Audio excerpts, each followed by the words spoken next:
عذاب دو طرح کے ہوں گے جہنم میں. ایک اہل ایمان یعنی گناہگار عصاۃ المومنین کو عذاب دیا جائے گا.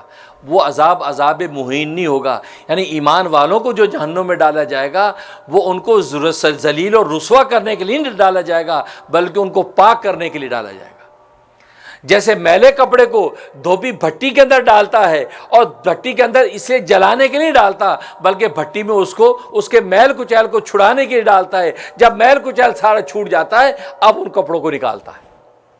تو فرمایا کہ اہل ایمان جو عصاۃ المومنین کو جہنم میں جو ڈالا جائے گا وہ عذاب جو ہوگا وہ عذاب تطہیر کے لیے ہوگا، وہ تعذیب کے لیے نہیں ہوگا، وہ توہین کے لیے نہیں ہوگا.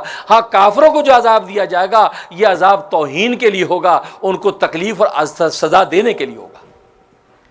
اس سے اہل ایمان کے مقام کا پتہ چلتا ہے کہ ایمان اللہ کی نظر میں کتنی بلند چیز ہے کہ اگر کسی کے دل میں ایمان سچا ہے، اعمال میں اگر مارا گیا اور وہ جہنم کے اندر پھینکا گیا تو اللہ تبارک و تعالیٰ اس جہنم میں اس کو نظر غضب کے ساتھ نہیں بلکہ جیسے دھوبی کپڑے کو دھوتا ہے بھٹی کے اندر، اسی طرح اللہ ان کو گناہوں سے پاک کر کے نکال کے دوبارہ جنتوں میں داخل کر دیں گے.